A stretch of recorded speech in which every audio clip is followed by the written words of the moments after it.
കേരള ചരിത്രത്തിൽ ഇന്ന് വരെ കേട്ടുകേൾവി പോലും ഇല്ലാത്ത രീതിയിൽ വലിയ ഒരു മാധ്യമ ആക്രമണമാണ് നമ്മുടെ നാട്ടിലെ സകലമാന ടെലിവിഷൻ ചാനലുകൾ ചേർന്ന് ഒരു ടെലിവിഷൻ മുതലാളിക്കെതിരെ നടത്തിക്കൊണ്ടിരിക്കുന്നത്. കാര്യം എന്താണെന്ന് നിങ്ങൾ ഇതിനകം അറിഞ്ഞു കാണും. അറിയാതിരിക്കാൻ ന്യായമില്ല.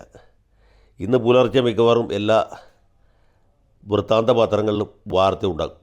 ഒരുപക്ഷെ ദേശാഭിമാനി ഒഴിച്ച് ബാക്കി സകല പത്രങ്ങളും ഈ വാർത്ത ആഘോഷിക്കുന്നുണ്ടാവും എന്നാണ് ഞാൻ വിചാരിക്കുന്നത്. മലയാള മനോരമ ഇന്നലെ തന്നെ ആഘോഷം തുടങ്ങി. മാതൃഭൂമി 2 ദിവസം മുമ്പ് ഇതിൻ്റെ വഴിമരുന്നിട്ടിരുന്നു. മലയാള മനോരമയാണ് സത്യത്തിൽ ഏത് വാർത്തയും ആഘോഷിക്കാൻ പറ്റിയ പത്രം. കാരണം എന്ന് വെച്ചാൽ ഏത് വാർത്തയെ പൊലിപ്പിക്കാൻ അവർക്കറിയാം. ആ ഒരു പൂ ചോദിച്ചാൽ പൂക്കാലം തരുന്ന പത്രമാണ് മനോരമ. അതുകൊണ്ടാണ് അതിൻ്റെ സർക്കുലേഷൻ ഇത്രയും വളർന്നതും പടർന്നതും പന്തലിച്ചതും പുഷ്പലതാ നിബിഡമായിട്ട് തുടരുന്നു. സംഭവം എന്ന് വെച്ചാൽ നമുക്കെല്ലാവർക്കും ഓർമ്മയുണ്ടാവും, ഈ ലയണൽ മെസ്സി എന്ന് പറഞ്ഞൊരു ഇതിഹാസ താരം ഉണ്ടായിരുന്നു വെച്ചാൽ ഇപ്പോഴും ഇല്ല എന്നുള്ള അർത്ഥത്തിലല്ല, ഇപ്പോഴും പുള്ളിയുണ്ട്. എന്നാലും പുള്ളിയുടെ ആ പ്രസിദ്ധിയുടെ ഒരു പാരമ്യത്തിൽ നിന്ന സമയം അർജൻറ്റീന വേൾഡ് കപ്പ് ജയിച്ചു. ലയണൽ മെസ്സി പെലേക്കും മറഡോണയ്ക്ക് ശേഷം ലോകം കണ്ട ഏറ്റവും വലിയ ഫുട്ബോളർ എന്ന് കേരളത്തിലെ സകല ആളുകളും അംഗീകരിച്ചിരുന്ന കാലം. ഇപ്പോഴും അങ്ങനെ വിചാരിക്കുന്നവരുണ്ട്, അംഗീകരിക്കുന്നവരുണ്ട്. പക്ഷേ കഴിഞ്ഞ വേൾഡ് കപ്പ് കാലത്ത് ഇദ്ദേഹം ഒരു വലിയ വംശീയവാദിയാണ്, ഇസ്രായേൽ പക്ഷപാതിയാണെന്നൊക്കെ ആളുകൾ ആക്ഷേപിച്ചു. അതിനുശേഷം പുള്ളിയുടെ മാർക്കറ്റ് കേരളത്തിൽ ചെറുതായിട്ടൊന്ന് ഇടിഞ്ഞിട്ടുണ്ട്, ഡിമ്മായിട്ടുണ്ട്. ആ ആരോപണം വരുന്നതിന് മുമ്പുള്ള സമയത്ത് ലയണൽ മെസ്സിയെ കേരളത്തിൽ കൊണ്ടുവരാൻ പോകുന്നു എന്ന് കേരളത്തിൻ്റെ കായിക മന്ത്രിയായിരുന്ന വി അബ്ദുറഹിമാൻ. ഈ അബ്ദുറഹിമാൻ അങ്ങനെ മോശക്കാരനൊന്നുമല്ല, ആൾ മര്യാദക്കാരനാണ്, മാന്യനാണ്, വളരെ സമ്പന്നനായ ആളാണ്. പുള്ളിക്ക് രാഷ്ട്രീയത്തിൽ നിന്ന് എന്തെങ്കിലും കട്ട് കഴിവേറി ഉണ്ടാക്കേണ്ട ആവശ്യമില്ല. തിരൂരെ മാന്യനായ ഒരു കോൺഗ്രസ്സുകാരനായിരുന്നു. പിന്നെ കോൺഗ്രസ്സിൽ നടന്നിട്ട് കാര്യമില്ല എന്ന് പറഞ്ഞിട്ട് പുള്ളി ഇടതുപക്ഷ സഹയാത്രികനായി മാർക്സിസ്റ്റ് മച്ചമ്പിയായി ഒരു തവണ താനൂർ മത്സരിച്ച് അബ്ദുറഹ്മാൻ രണ്ടത്താണി തോപ്പിച്ച് നിയമസഭയിലെത്തി. പിന്നീട് താനൂർ ഒന്നുകൂടി മത്സരിച്ചു, PK ഫിറോസിനെ ചെറിയ വ്യത്യാസത്തിൽ തോപ്പിച്ചു. വീണ്ടും ആ നിയമസഭാംഗമായി. അപ്പോഴത്തേക്കും KT ജലീലും മറ്റേ കേസിൽ കുടുങ്ങിയതുകൊണ്ട് അതിരമനം മന്ത്രിയാക്കാനായിട്ട് ബഹുമാനപ്പെട്ട അന്നത്തെ നമ്മുടെ കേരള ചക്രവർത്തി സഖാവ് പിണറായി വിജയൻ തീരുമാനിച്ചു. അതിരമാന് വലിയ വകുപ്പൊന്നും കൊടുത്തില്ല, അതുകൊണ്ട് വഖഫോ ന്യൂനപക്ഷ ക്ഷേമവും പിന്നെ അത് കൂടാതെ കായിക വകുപ്പാണ് കൊടുത്തത്. അങ്ങനെ കായിക മന്ത്രിയായിട്ടിരിക്കുമ്പോൾ അദ്ദേഹം തന്നെ ഒരു മെസ്സിയുടെ ആരാധകനാണ്. എന്നാൽ മെസ്സിയെ കൊണ്ടുവരാൻ തീരുമാനിച്ചു. എനിക്കൊക്കെ അപ്പോഴേ അറിയാമായിരുന്നു ഇവിടെ കേരളത്തിൽ മെസ്സി ഒന്നും വരാൻ പോകുന്നില്ല. അതിന് അതിരമാൻ എത്ര മുക്കിയാലും കാര്യം നടക്കില്ല എന്നുള്ളത്. എന്തുമാട്ടെ, പിന്നീട് മനസ്സിലായ എൻ്റെ സ്പോൺസർമാരെന്ന് പറയുന്നത് ഈ മാധ്യമ മുതലാളിമാരായ ചുരുങ്ങിയ ഒരു കാലം കൊണ്ട് റിപ്പോർട്ടർ ചാനലിനെ 2ാം സ്ഥാനത്ത് എത്തിച്ച, ഏഷ്യാനെറ്റിന് തൊട്ട് പിന്നാലെ 2ാം സ്ഥാനത്ത് എത്തിച്ച 1, 2, 3 ആഴ്ചകളിൽ ഇതിന് ഏഷ്യാനെറ്റിനേക്കാൾ കൂടുതൽ റീച്ച് ഉണ്ടാക്കിയ ആളുകളാണ് ഈ അഗസ്റ്റിൻ സഹോദരന്മാർ എന്ന് പറയുന്ന ആളുകൾ. ആ ഒരു കുപ്രസിദ്ധമായ മൂട്ടിൽ മരമുറി കേസിൽ കുറ്റാരോപണ വിധേയരായി നിൽക്കുന്നവരാണ്. വിധേയർ മാത്രമുണ്ടോ, അവർ കുറ്റം ചെയ്തതായിട്ട് ഇതുവരെ ഒരു കോടതിയിലും കണ്ടെത്തിയിട്ടില്ല, അവർ ശിക്ഷിച്ചിട്ടില്ല. പക്ഷേ ഇവർ വളരെ തല്ലിപ്പുളികളാണ്, തരികിടകളാണ് എന്ന് ബാക്കി മാധ്യമങ്ങൾ പറയുകയും പറയാതെ പറയുകയും ചെയ്യും. നമ്മുടെ നാട്ടിൽ ഏറ്റവും വലിയ കുഴപ്പം ഇതല്ലേ, പറയാതെ പറയലാണ്. അങ്ങനെയുള്ള ഈ അഗസ്റ്റിൻ സഹോദരന്മാരാണ് ഇതിൻ്റെ പിന്നിലുള്ളത് എന്ന ഒരു കിംവദന്തി അടിച്ചു. ഇദ്ദേഹമാണ് സ്പോൺസർ. അപ്പോൾ അദ്ദേഹം തന്നെ പറഞ്ഞു, ഞാനാണ് സ്പോൺസർ. ഇവിടെ ലയണൽ മെസ്സി വരും, നവംബർ 11 മുതൽ 12 വരെ അദ്ദേഹം കേരളത്തിലുണ്ടാവും. അപ്പോൾ മെസ്സിയെ കൺകുളിർക്കാനുള്ള അവസരം മലയാളികൾക്ക് കൈവരും എന്ന് പറഞ്ഞു. പിന്നെ പറഞ്ഞു അതിനുശേഷം Kaloor international stadium, Jawaharlal Nehru stadium എന്ന പേരിൽ പ്രസിദ്ധമായി, കരുണാകരൻ്റെ കാലത്ത് പണിതീർത്തതാണ്. അത് താൽക്കാലികമായിട്ട് സ്പോൺസർമാർക്ക് കൈമാറി അവരവിടെ ചില പരിഷ്കാരങ്ങളൊക്കെ ഏർപ്പെടുത്തി, പെയിൻറ്റ് നിറം മാറ്റി അടിക്കും, പലതൊക്കെ ചെയ്തു. അപ്പോൾ അതും വിവാദ വിഷയമായി. എന്ത് ചെയ്താലും വിവാദമുള്ളൂ, ഒന്നും ചെയ്തില്ലെങ്കിലും വിവാദമാണ്.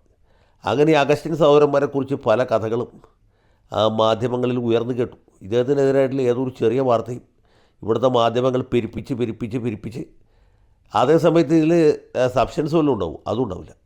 ഇങ്ങനെ പെരുപ്പിച്ചുകൊണ്ടിരിക്കുകയായിരുന്നു. അതിനിടയ്ക്ക് ഇവരെ കള്ളപ്പണ കേസിൽ പിടിച്ചു, കള്ളക്കിടത്ത് കേസിൽ പിടിച്ചു, ആ കേസിൽ പിടിച്ചു, ഈ കേസിൽ പിടിച്ചു. പിന്നെ ഒരു നിവൃത്തിയില്ലാത്ത സമയത്ത് ഈ മുതലാളി തന്നെ ബാംഗ്ലൂർ കോടതിയിൽ പോയിട്ട് ഏഷ്യാനെറ്റിനെതിരെ ഫയൽ ചെയ്തു, മാതൃഭൂമിക്കെതിരെ ഫയൽ ചെയ്തു, മനോരമയ്ക്കെതിരെ ഫയൽ ചെയ്യാൻ പോകുന്നു എന്ന് പറഞ്ഞു. അങ്ങനെ പല കലാപങ്ങളും നടത്തി കയറുന്നത്. ഇപ്പോൾ നമ്മുടെ സതീശൻ സർക്കാരിൻ്റെ കായിക വകുപ്പ് മധുര മനോഹരമായ റിപ്പോർട്ട് എഴുതി കൊടുത്തിരിക്കുകയാണ്.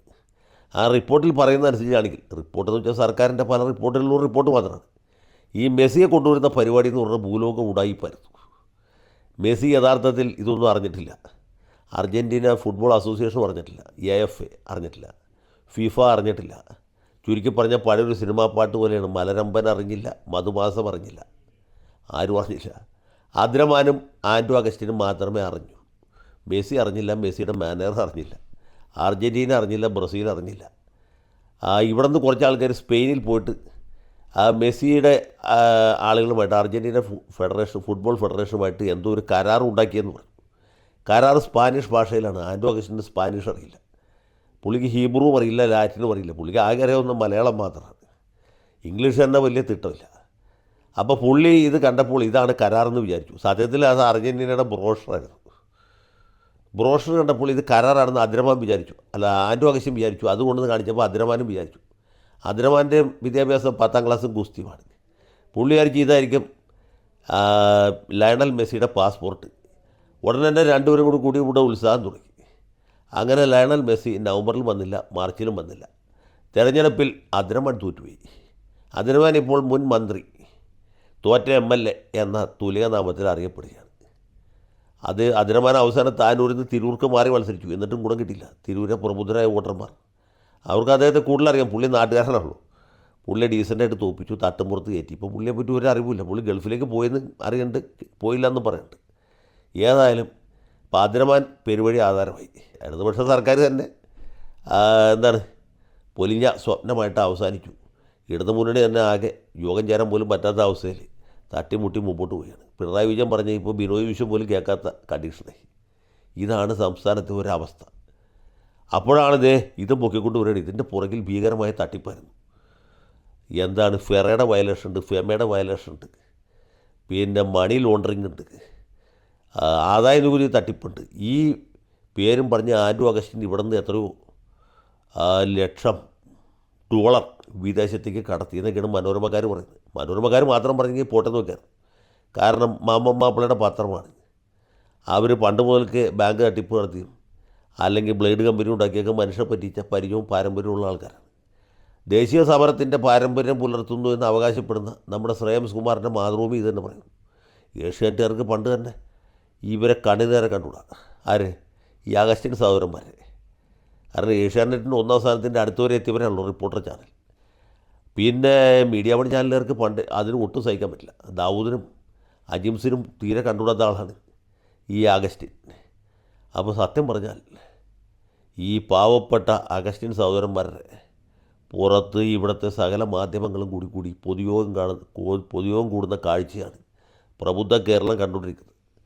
പക്ഷേ ഞാനിപ്പോഴും വിചാരിക്കുന്നത് ഈ മെസ്സി വരാഞ്ഞത് നന്നായി എന്നാണ്. കാരണം എന്താ അറിയാമോ? അതുകൂടി പറഞ്ഞിട്ട് അവസാനിപ്പിക്കാം. ഇതിൻ്റെ ന്യായാന്യായതകളെപ്പറ്റി പറയാൻ ഞാനാണല്ല. പക്ഷേ മെസ്സി വന്നിരുന്നെങ്കിൽ ഇടതുപക്ഷ സർക്കാർ ഇത്തവണ ഇടതുപക്ഷ മുന്നണിക്ക് വലിയ പരാജയം ഉണ്ടായെന്നുള്ളത് ശരിയാണ്. ഇതിനേക്കാൾ വലിയ പരാജയം ഉണ്ടാവുമായിരുന്നു. കാരണം ഈ മെസ്സി കൽക്കട്ടയിൽ വന്നിരുന്നു.